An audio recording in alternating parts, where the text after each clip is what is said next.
Thank you so much for tuning in today to Ivy Film Festival's virtual discussion, Designing Worlds, a discussion with production designer Mara LePere-Schloop. My name is Lulu Kubicki, and I am a sophomore here at Brown, one of the festival's speakers and screeners coordinators, and the student moderator for today's event. I am so excited to introduce you to our speaker today, Mara LePere-Schloop. I'm going to read her little bio for you all. With a master's degree in architecture from Tulane University, Mara has worked as an architect, furniture designer, and builder, and has volunteered as a project manager for the international nonprofit Learn to Live. LePere-Schloop's work as an art director garnered her an Art Directors Guild nomination for Outstanding Art Direction for her work on Django Unchained, and a win for her work on True Detective, for which she was also nominated for an Emmy. As a production designer, Mara has worked with directors such as M. Night Shyamalan, Boden and Ryan Fleck, Bill Abraham, as well as many others. Mara was nominated for an Emmy for her design work on The Alienist and won an Art Directors Guild Award for the show as well. She won another ADG award this past spring for the Apple TV Plus series Pachinko. Her work in film and television has taken her all around the world, where she continues to pursue an education of the built environments. Most recently, she completed the first season of Interview with the Vampire for AMC, and she is currently in Prague working on the second season. Welcome, Mara. We're so excited to have you here today. I'm very excited to be here. Thank you. Okay. So before I head into my questions, just a shout out to anyone watching live that we will have time for an audience Q&A at the end of the talk. So if you have any questions for Mara, you can send them in using the Q&A function at the bottom of the Zoom. So to head into my questions, to begin, I know that we have a lot of students in the audience here today, and they may not totally know all the duties of a production designer. So I was wondering if you might just be able to give us a brief intro into this really cool job. Sure. So a production designer runs the art department of any film or television project, and they have a full department working under them that I'll get into in just a second. But they work with the producers, the director, and kind of the core creative team to figure out the look of a show. And depending on the size and scale of the project, it could be a small independent movie, or it could be a $100 billion TV show where there's huge worlds being built. So every project, the tasks that we undertake can be completely different. And so you end up wearing many, many different hats. Some of the images that you're seeing right now are from a project called The Alienist, which was a TV show from a few years ago. And we built a giant backlot in Budapest, actually.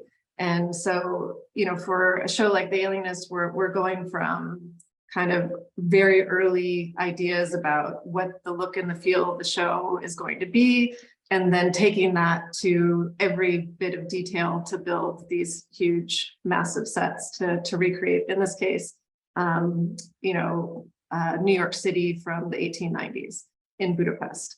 In the art department, the production designer is in charge of kind of three branches. The art director, or the supervising art director, runs the construction and the builds. And they have a whole bunch of people under them: assistant art directors, graphic designers, illustrators, set designers, you name it. And on a show like The Alienist that you just saw, sometimes we have upwards of 300 people just in that branch of things, building the sets, painting the sets, fabricating lots of different elements. But it tends to be, again, based on the size of the show, it can either be, a handful of people, or it could be hundreds. So anything that's built tends to be in that branch of things. The decorator is someone who runs the kind of interior design, so finishes like drapery, curtains, flooring, depending on where you are, glass, furniture, anything that is part of the finishing of the sets. And they have a team of people that research, source, and organize all of those things. And it's basically like one huge moving company that brings things in and out of every set. And then finally, there's the props department, and that is a team of people led by a prop master. And it's anything that the actors touch or interact with. So if someone's drinking in a scene, it's the mug, if they're wearing glasses, or if they have a wedding ring, if they're reading a newspaper, it's anything that the actors are directly interacting with in a scene. So the designer, the production designer, is basically in charge of disseminating the kind of concepts and themes and intention of the show to all of those people. So the designer is working directly with the director, if it's film. In television, the showrunner or the writer tends to be the lead creative. And so the designer is getting a thorough understanding of what these worlds are, from the direct source of the director or showrunner, and then taking it down to every bit of minutia from that point on. This little chart is so helpful. It's like, that was great. Thank you so much. Yeah. And so now that we know a little bit more about it, would you be able to tell us how you yourself came to become a production designer? I know that you had a bit of a background in theater growing up, and that you also studied architecture in school. So I'd just love to hear about how you transitioned from that to working for film and TV. I think I always thought I was lucky enough in Detroit to there was a really amazing youth theater company called Mosaic, and they had a technical department. And so from the age of 11 to 18, I was getting to design sets, build them, learn about lighting, sound, all sorts of things. And I thought, there's no better job, like this, the behind the scenes, getting to build these worlds. It was amazing. And I decided to get an education that was a little bit more broad than just theater design. And so I went into architecture. And after school, I was working as an architect, and I was fairly miserable. It wasn't super creative. And I was like, I don't know if I can do this. I don't know if I'm equipped for this. And Hurricane Katrina happened. I was living in New Orleans, and the firm I was working for was contracted to do FEMA inspections. And so we were going door to door, inspecting homes and evaluating them, gauging how much damage had been done from the storm. And you can imagine that was even more miserable than working as an architect. And so one day, I said, what, life's too short. I can't do this. I'm going to quit, and I'll figure something else out. And some crazy, the universe decided at that moment to open another door. And the day I quit, I got a call from a friend of a friend who said, I'm making a movie about claim adjusting, about insurance adjusters after a hurricane, evaluating homes. And we're looking for an art director. And I heard you've been doing this. And do you want to come work on this movie? And I thought, amazing, a summer project. This will just be something to tide me over. And that was almost 20 years ago, and I haven't stopped since then. So I don't think I had it in my sights that film was going to be something that I transitioned into. It happened, and I think as a designer who really is interested in the built world, I think that getting to work on so many different projects, and in my case, for some reason, I've done a lot of period shows. And so getting to focus on different time periods, different parts of the world, and to get to do kind of really thorough research and analysis on those things, and then getting to build them. I can't imagine a more exciting or wonderful job than this one. That's amazing how the universe just aligned in that way for you. And I'm so glad that it worked out this way, because all your work has been so amazing. And now to transition a bit more into talking about your work, I would love to know, what are some of the first steps that you take as a designer when you're presented with a script for a project that you're working on? On any project, usually the first thing any of us get is either a breakdown or a script or an outline of the project that we're working on. And that really becomes the Bible for every department head, every person on a project. It's the key to how you kind of, you prepare for any of these things. So we get the script, and then from that, there's pretty thorough conversations that happen with the producers and the director and the showrunners, trying to figure out, what's the tone of the show, or what are we making something that's hyper realistic? Are we making something that is stylized?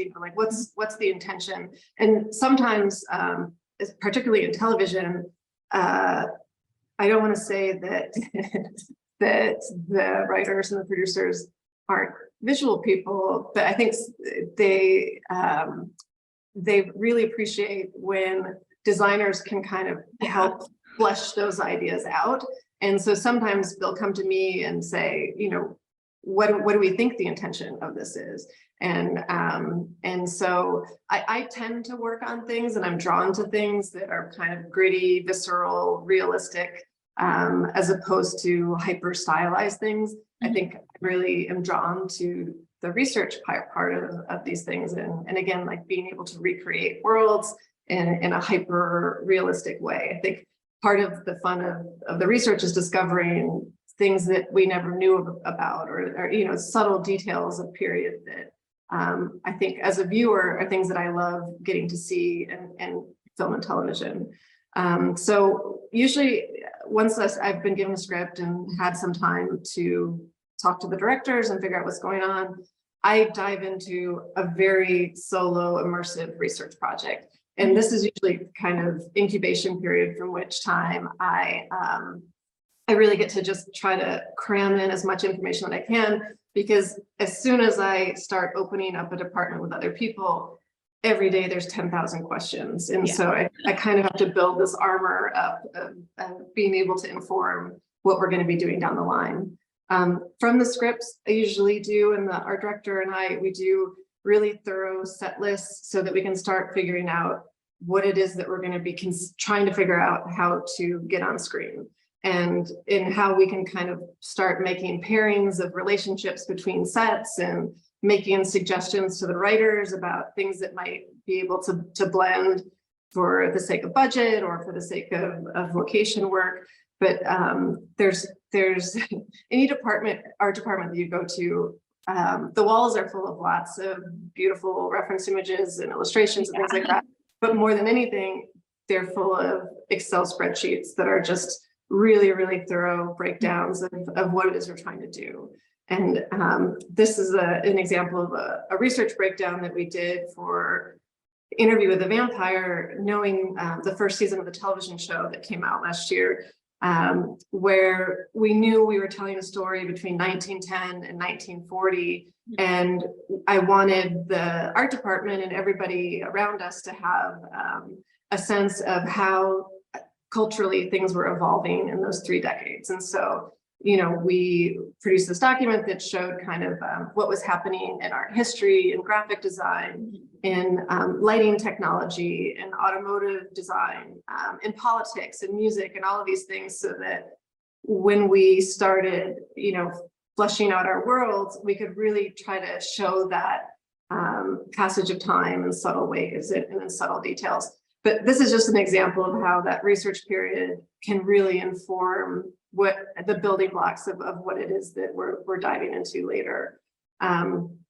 Every set that we have to kind of figure out and strategize how to do, we typically do big boards that, you know, get into texture, color, you know, details, props, and all sorts of things. Really, there's kind of no end to the amount of visual research we can do to help try to inform all of the craftspeople and all of the you know, creative team, the cinematographer, the director. The more we can show them visually to help kind of build a structure from which everyone can understand the intention, that the better things tend to go.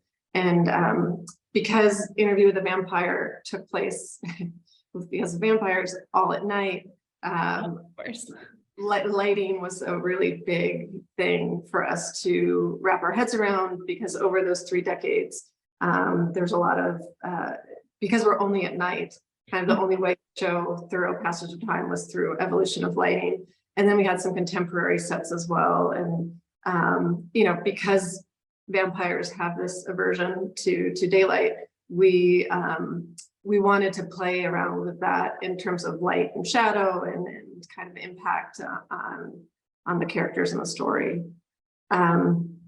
Another thing, you know, for Interview with a Vampire, we were recreating Storyville, which was a neighborhood in New Orleans that doesn't exist anymore, and there's not a lot of photographic representation of. And so we did a very deep dive, just trying to get as many alternative forms of information we could to flesh out what it is that this world was going to be.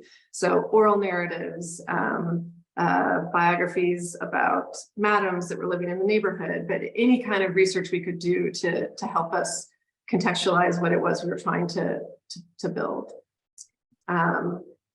Once we start getting into these kind of big picture things, and we'll talk in a minute about scouting and locations versus build, but kind of simultaneously of all of this design development that's happening, there is an AD department or an assistant director who is starting to build a schedule. So it starts to inform for us things that we might need to scout near each other, or if we know that there's an intimate scene that something has to be built because they don't want to shoot the intimate scene on a location. So the kind of, we start getting all the clues about what direction we might need to go for producing the different elements that are in the script.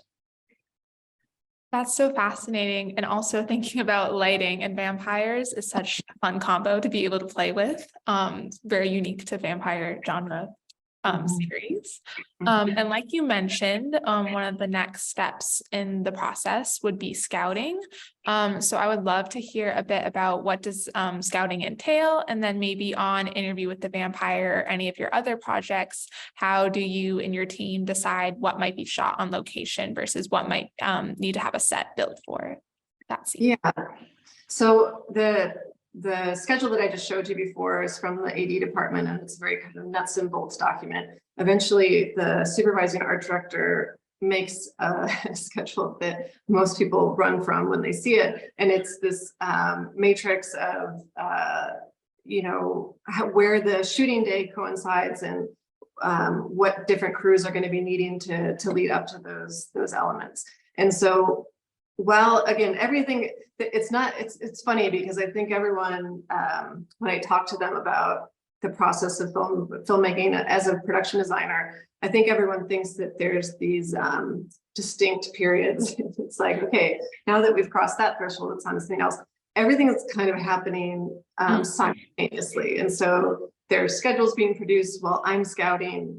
I tend to, production designers go out with a person deemed a location manager. And what usually happens at the very beginning of the design development process is I'll sit down with the location manager and talk about the intention of the look of the show and say, these are the things that I'd like to find as a location, because I don't want to have to build them, or that I think there's going to be more production value if it was a location.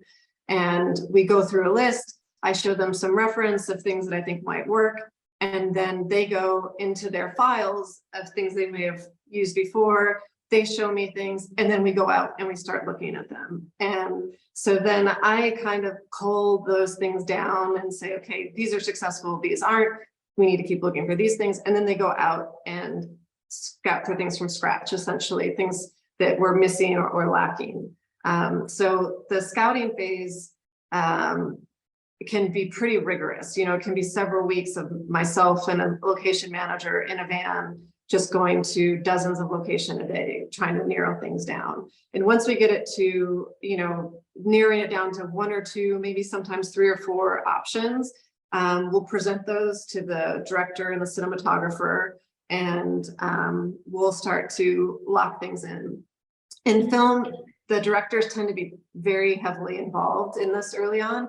In television, because of the aggressive schedules, usually it's sometimes directors are coming in 1 or 2 weeks before they film. And so all of this is decided before they even arrive.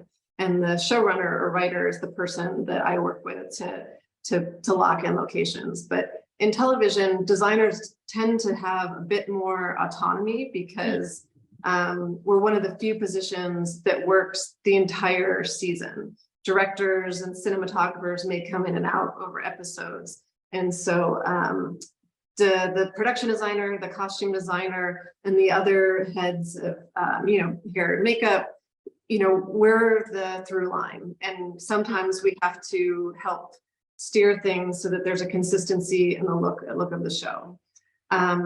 once we've blocked all those locations, the final round of scouting is something that happens typically a couple weeks before filming. And it's when you take all the technical teams, so grip and electric, all of the art department, special effects, stunts, everyone goes to the locations and we talk through the technical logistics of shooting them so that when we finally go there on the day or the night with vampires, everyone's prepared with the elements that they need to shoot during those times.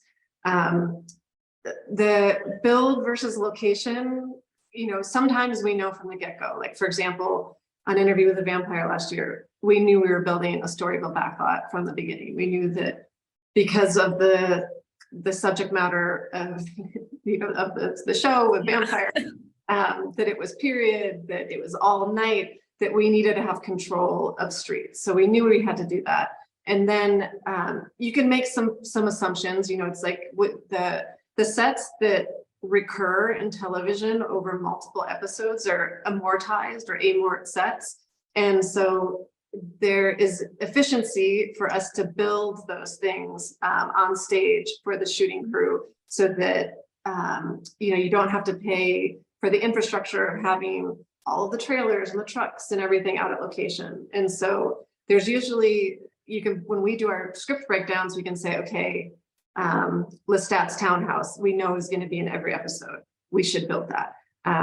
But the exterior of the townhouse, we'd get much more production value if we shot that on a street in New Orleans. So you start to make these assumptions and you work with the ADs, you work with locations, and you create a system or a sequence of things that's going to work for everyone. And I can tell you right now we're prepping the second season of Interview with the Vampire, and sometimes it changes on a daily basis. Like right now we're 5 weeks away from shooting the second, third, and fourth episode, and about 4 times this week, one set, it moved from 4 different locations and then to our stages because of the schedule and when an actor was available. And so, and it can really be a funny game of what's required to satisfy all of the many needs. So many moving parts to be thinking of, like you're saying, with the actor schedules and then what you're able to have access to.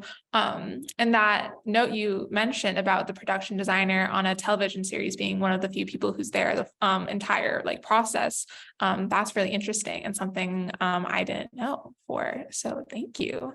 Yeah, I think it's an interesting thing because I think with so much television these days and so many guest directors and people coming in and out and guest cinematographers. Sometimes I hear people talk about television a lot and they're like, it's weird. The second half of the season felt like it was a totally different show.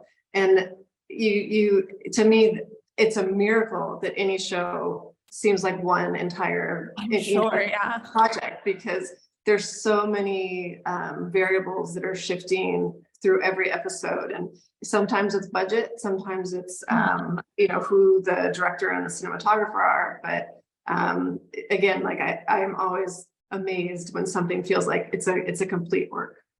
Yeah, every TV show, it's a miracle of all the moving parts, I'm sure. Yeah. Speaking of the director and cinematographer, I'd love to know, for sets that do have to be built, what is the design process like for that? And how maybe are you working with the director and cinematographer on those designs to make a space that is creative and visually interesting, but then also logistically usable for filming?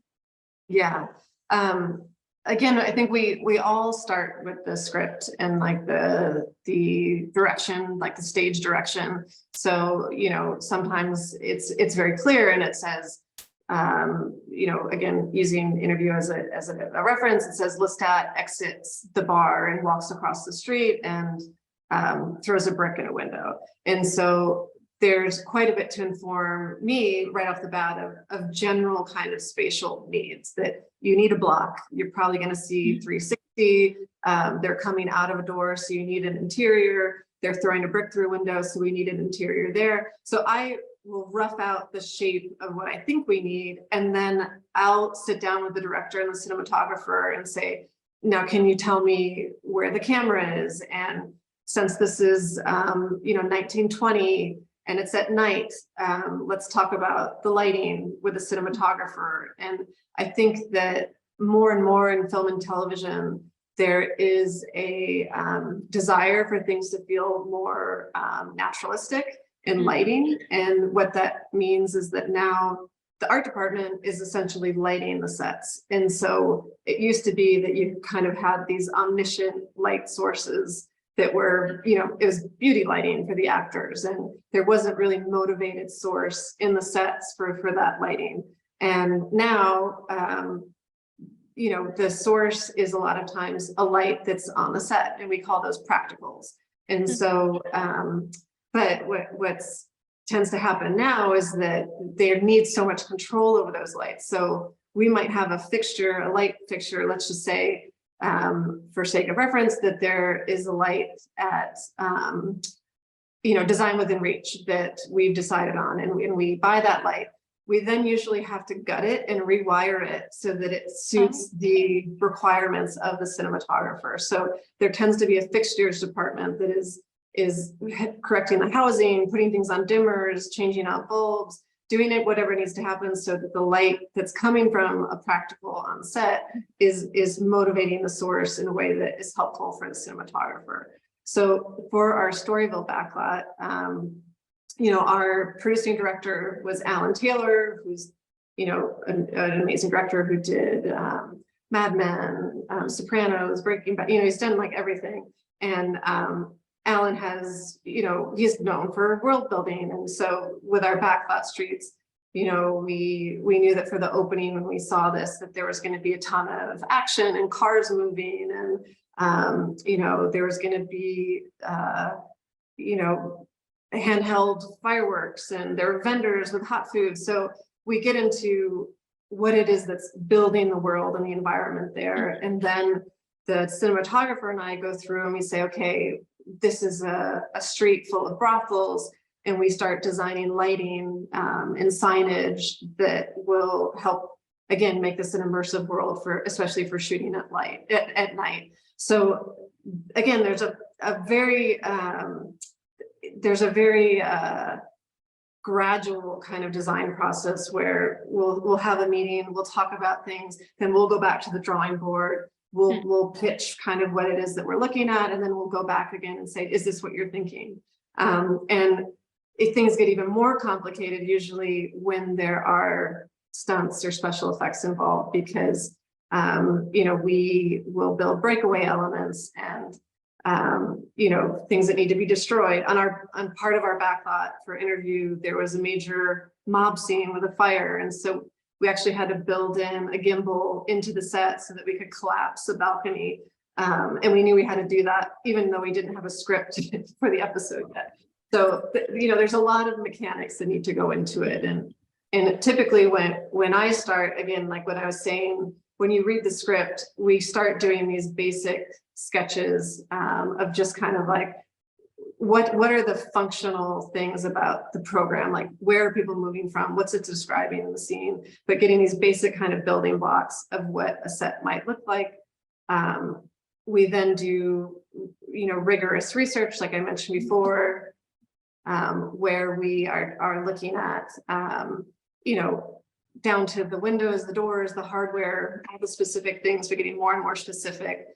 We're simultaneously looking at massing models and 3D models where we can actually make animations with the director and the DP and talk about how we can move through these spaces and where camera positions might be. So these tend to be the go-to now for almost every filmmaking process for large sets, because, you know, this, for example, this was built in SketchUp. It's a really straightforward modeling system that you can import camera packages. So if the DP is using an RE, for example, a camera, we can import the specific camera and the lenses that they're using and put them into the set so we can start seeing what the framing is. So sometimes the director is actually building their storyboards from our 3D models. After that, the thing that tends to be the medium through which the most things are conveyed for everyone in terms of what the world is going to look like are, you know, concept art and illustrations. And we, again, start with research, and we start looking at what it is that the elements of the space might be.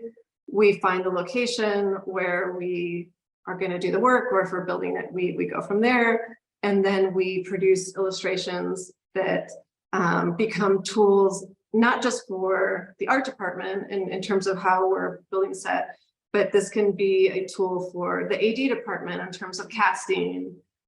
This is, what's happening on set. This is for the animal wranglers. We want to have chickens. This is for special effects if there's fire. But these become a roadmap for everyone to use of like the intention of what a scene might be. And, we do these for locations. We do these for, this is our backlot from interview, but the illustrations are again, just kind of across the board, a really wonderful tool for showing what a world might be. In this image here, we're looking at how our backlot could evolve through different lighting and also through set extension with visual effects. So much wonderful information, that answer. I feel like I didn't know how much like a role that lighting plays in the production designer's job, and then also just in general on the set. And then also those concept illustrations are so cool to see because they're beautiful in their own right. And then also just to hear about how people use them across the different departments. And like this visual notes, my next question is about set decoration. So when it comes to decorating a set, you've noted that in other interviews that all the furnishings that are used in sets are either made by scratch or purchased and acquired. So I'd love to hear a bit about how you both curate the furniture and like the wallpaper and furnishings you're going to use in a set, and then also logistically how you gather those elements. Yeah, so I think especially when we were working on a period television show and a period television show that happens to have a lot of stunts and special effects, it's one thing if you're working on a beautiful, slow period drama, you can have one-of-a-kind antiques and nothing gets destroyed. When you have vampires that are constantly killing people and getting blood all over them, we need multiples of things. And so we knew in the first season, sorry if anyone, there's a spoiler alert coming here, but we knew that in the townhouse of one of our characters that it was going to get destroyed later in the season. And so knowing that, even though we didn't have the scripts of how it was going to be destroyed, we designed into the set elements that could be broken. We sometimes built furniture or got furniture in multiples as an offering of something that could be part of a fight sequence. But again, the funny thing about television is that most of the time we don't have all the scripts. And so when you're working on these things, you're making educated guesses about how things are going to end up. And interview, we discovered, was a very risky thing to have anything precious, and it continues this season as well. It's like anytime we absolutely love something, the writer burns it or gets blood all over it. So we've just stopped caring because it's going to get destroyed. But with the decorator, usually I'll start working with him or her, and kind of with broad stroke reference images of a tone and a sense of place. And then the decorator and their team will go out and start sourcing and pulling reference on different things. And slowly, bit by bit, those pieces come together. And in the upper right-hand corner, you can see an illustration here. And this is, taking the design, the interior design of the space of the set build, and starting to apply these finishing elements that are coming from set deck. And so sourcing wallpaper, figuring out what our strategy for flooring is going to be, drapery. We tend to have our own drapery departments on set. So again, we can make custom pieces, and we reupholster almost every piece of furniture.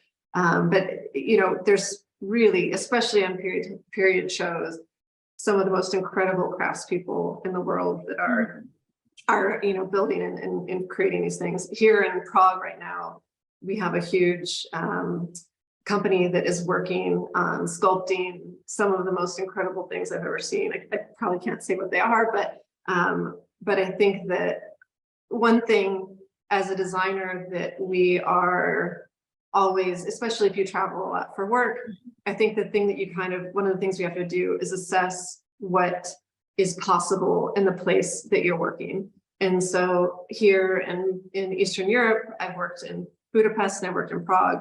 There tend to be really, really amazing craftspeople that work in art forms that aren't as regular in the United States. So you have these amazing sculptors, you have fine art painters, you have things that are also more affordable, upholsterers, you have stained glass makers. There's a lot more kind of old world fabrication possibilities here.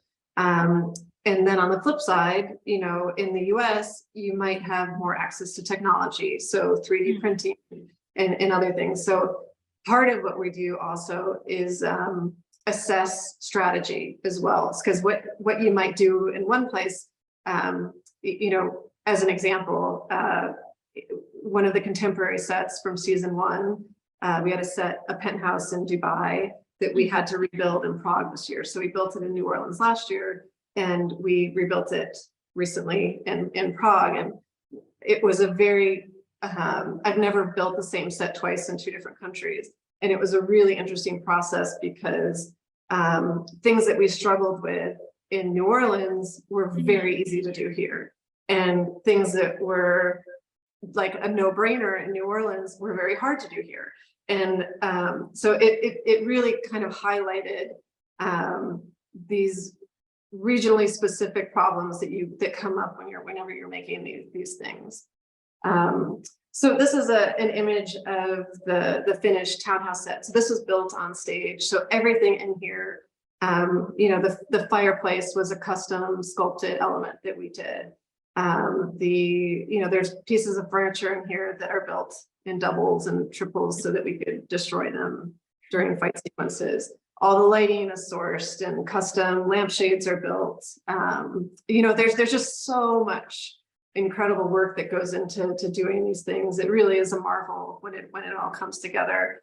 And the fascinating thing about sets like this is that this is actually a very mechanically nimble, you know, almost machine. So we call them wild walls and wild ceilings. And it basically means removable walls or removable ceilings so that there can be access points for camera or for lighting.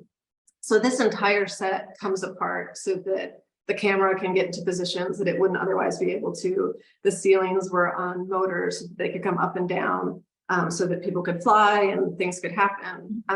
But they really are these kind of fascinating, you know, this looks like, you know, a room in a house, and it's actually a very complicated combination of many, many departments.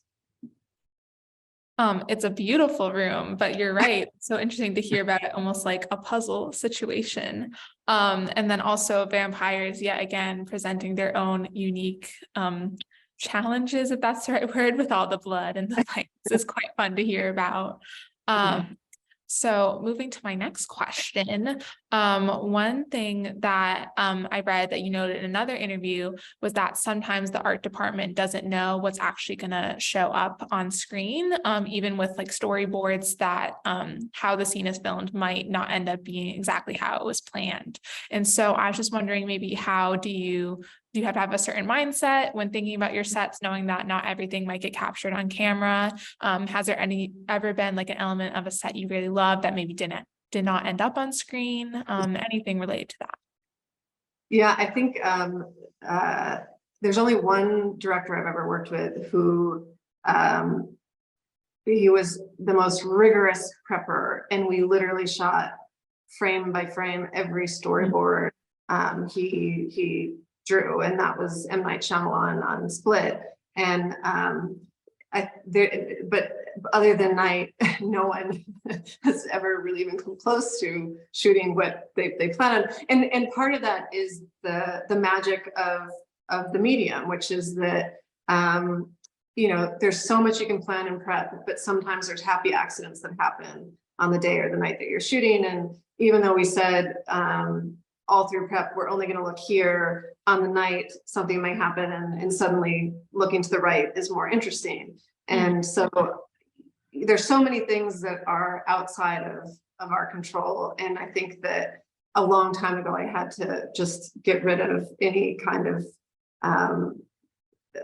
pridefulness about something getting captured. And I think what I have really learned is that even though something may not end up on screen, it informs performance. And so especially on period shows, when you have actors that can walk into an immersive world and really feel like they've time traveled and gone into a place, I hope that can help impact performance.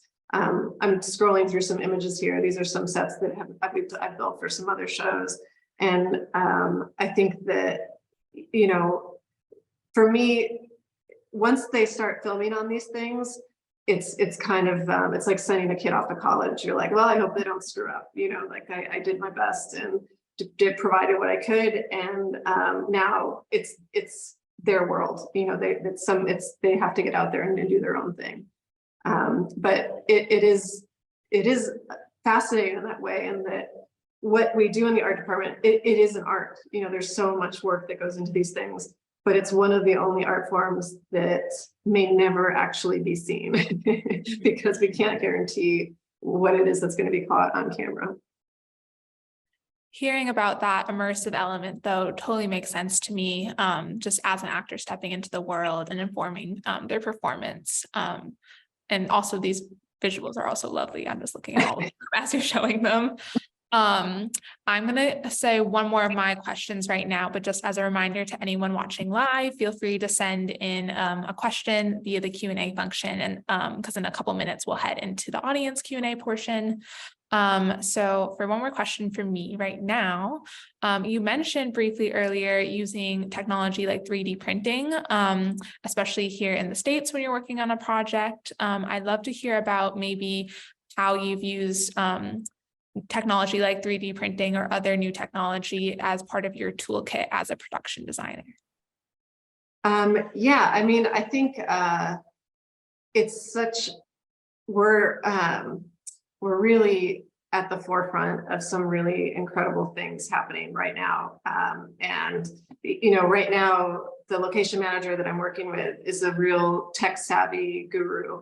And he has a 3D printer, and they've actually been LiDARing, which is basically taking a 3D map of almost all of our locations in Prague. And what that means now is that he can LiDAR those sets, and we can import them into our 3D models. And so we used to have to go out, if we were shooting on a location, we would send a busload of set designers to go out and survey and measure every single thing so that we could, build into those environments, or, if we needed drapery, we knew how big windows are. And now we have these 3D scans that we can use. And so I really think we're just like with visual effects. I think right now we are just on the brink of how these things are all done. I've worked with production designers and art directors who talk about not having cell phones, 30 years ago, and not having access to the internet when doing research, and how much just in 3 decades the evolution of how an art department functions has really changed.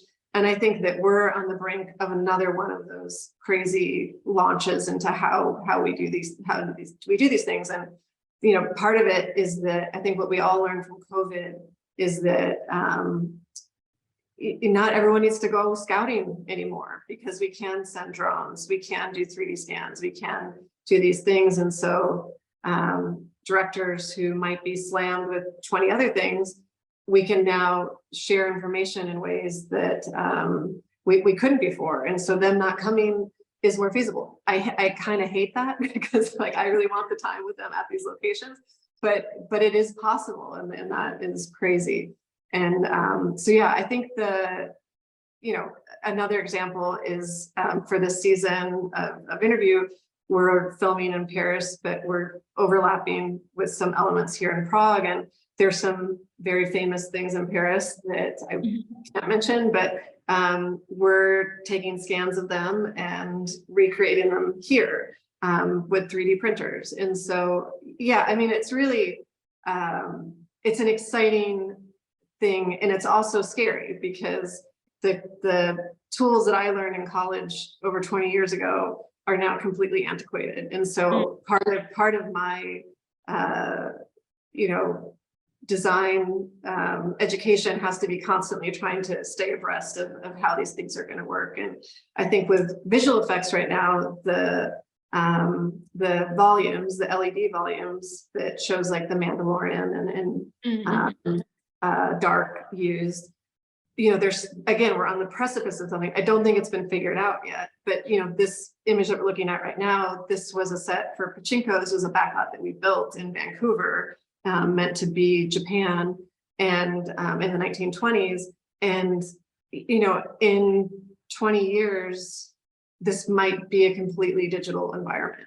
I think that right now, those LED volumes are really good for natural environments. Like if you're riding on a sky cruiser through the desert, it looks fantastic. But if you're an actor walking down a street like this, it's not quite there yet. It's gonna get there, and like soon our jobs, we might even have jobs anymore. It's all gonna be digital effect. But again, it's a really interesting time.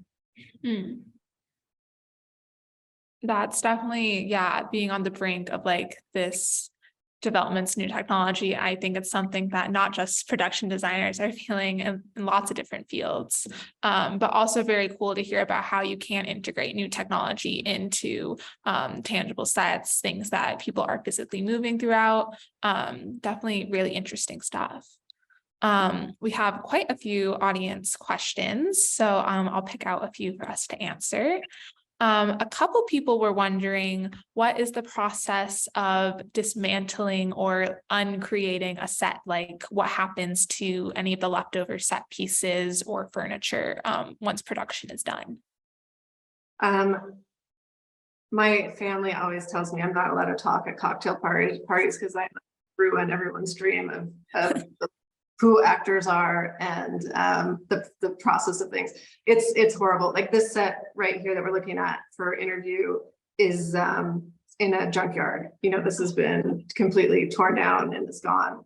And it's crazy. And like usually what happens if it's television and there's a chance that there's a second season, it's a bit like Raiders of the Lost Ark, where we meticulously box up every single thing, and there's a manifest of what is in every box, and it gets put into a storage facility somewhere. And then if the show gets picked up, it comes out of the woodwork and you rebuild those things. And it happens a lot of the times, they rewrite for another location, or the show doesn't get picked up. And that stuff either gets thrown out or they have sales and some lucky person gets to buy some 1920s patio furniture. You know, it's just, it is a very crazy thing. I think that another thing that the industry is really trying to be more aware of is its impact on the environment, and in trying to reuse elements as much as they can and to recycle. And there's studios that are, some are very proactive about trying to do those things and to donate elements and to be progressive along those lines. And some aren't. And unfortunately, it's about the bottom line, and a quick strike helps the bottom line. And so, yeah, it is very crazy, but I won't lie, my house is almost entirely furnished of like the discards of like strange things from movies, and it drives me crazy. At the end of every show, some new weird thing emerges that I can't part with. And yeah, it's funny. I feel like that's a benefit of the job, though. You get to take at least one crazy thing from a set for home. And I just want to be clear, I do pay, when we have set deck sales, I pay for it. I'm not robbing the show. I got you. No producers get that. All right, looking at the other questions, a couple people wanted to know, they were asking about season 2 of Interview with the Vampire, if there was any particular time period or style, like Art Deco in season 1 that you might have been really excited to design for, or if you can't talk about that, if there's just any time periods you would love to design for, feel free to talk about that as well. So the show is picking up where it left off. So we finished in the early 40s last year, and our characters were on their way to Europe. And the early 40s, I think we all know there was a very large world event happening. So that's exciting. It's very different than season 1. And then we end up in Paris. And so it's a really, Paris in the 40s is a very dreamy time period to be designing. And anyone that's familiar with the book or even the movie, there's a theater element this season. And as someone whose roots are in theater, it's a really, really exciting thing. And I am so excited about this season. So I hope everyone enjoys it as much as we are making it right now. I'm a theater person myself, so I'm very excited to see that when it comes out. We have a couple more. Erica wanted to know, so when sourcing and displaying artworks and fictional stories, do you have to deal with like any copyright issues, or what is the process of like having art, I guess, on sets or anything similar like that? Okay, you've hit on the bane of my existence. I could go on about this for hours. Everything you see on screen has to be cleared, and especially for television, when oddly enough, a lot of what you're dealing with is clearance related to non-compete issues with advertising. So some studios you don't want to show things that are not advertisers on their network or various things. So whenever you see someone drinking a Flitz beer, it's because we can't show actual product names if it hasn't a product placed or cleared.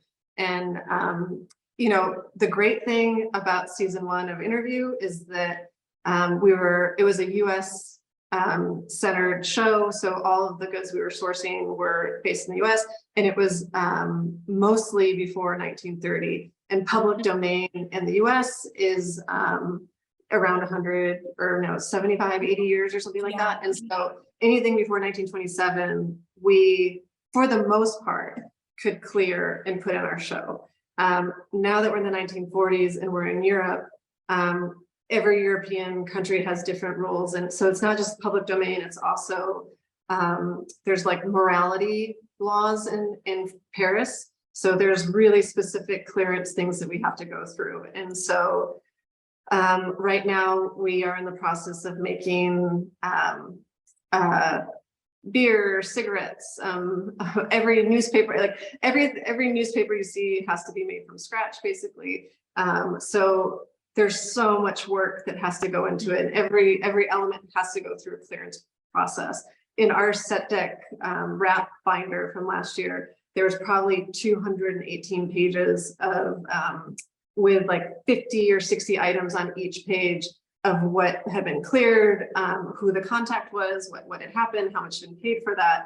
But it's exhausting. And I think for the artists in the set deck and other departments, what can be heartbreaking is if you find this one-of-a-kind, beautiful needlepoint pillow that's going to make the set perfect, and then you have a lawyer for the studio that says, who made it?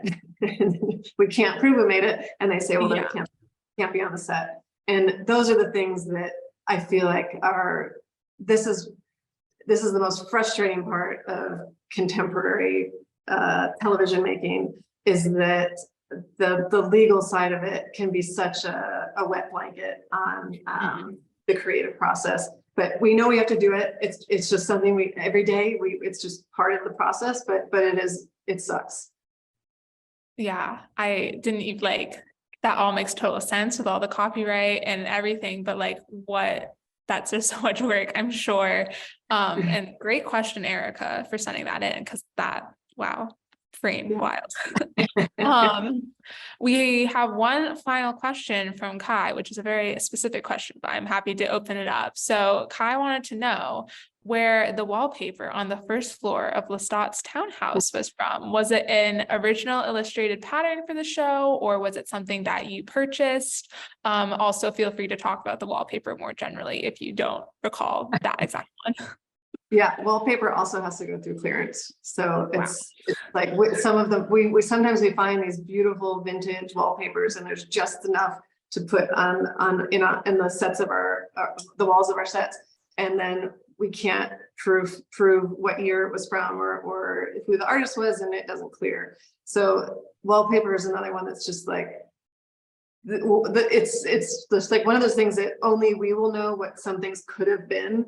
And it's heartbreaking, but what can happen is we have graphic designers who then we have basically from scratch paint these elements, and we produce our own wallpaper. We work with graphic companies to make those things. So we actually produce quite a bit of wallpaper on our own. In Lestat's townhouse, it's a combination in the main parlor of two papers. The bottom level is there's two types of paper, Anaclypta and oh gosh, I'm blanking on the other one, but they're basically embossed paper. So they have texture and depth. And then we hand painted them with gold leaf on the relief elements. And so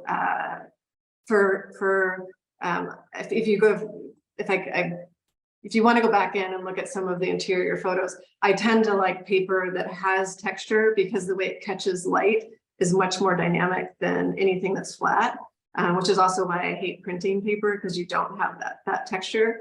The upper portion of the set is from a company whose name I'm blanking on, but maybe if there's a follow-up, I could fill in exactly where that's from. But we wanted it to be this kind of like feral,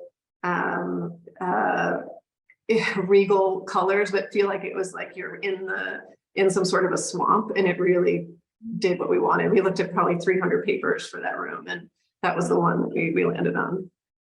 The wallpaper is all gorgeous, seeing it on screen, and then also the ones that you've shown in the presentation. And just also the amount of work that goes into that. I'm just imagining with like designing it, painting it, everything. But definitely does pay off. It looks beautiful. So that's all the time we have for audience questions. So thank you so much to everyone who sent one in. And I'm going to wrap up with one final fun question for you, Mara, which is that being a production designer has taken you all over the world to places like Prague, Budapest, Toronto, New York, and New Orleans, where you live. Would you be able to tell us, maybe have any stood out as especially fun to design in or travel to? You know, again, like I think that it's, for me, getting to work with new craftspeople and dive into these incredible pockets of regional specificity is so amazing. And I've worked in South Korea, I've worked in Moscow, I've worked in many countries, or many cities in Colombia, and Lulu, we were talking before this about, you asked whether I was enjoying Prague, and when I work in these places, I don't actually do anything besides work. Like I haven't had a day off in months, but I get to work with these, I get to build these relationships with all new people, and each one becomes, each department becomes like a family.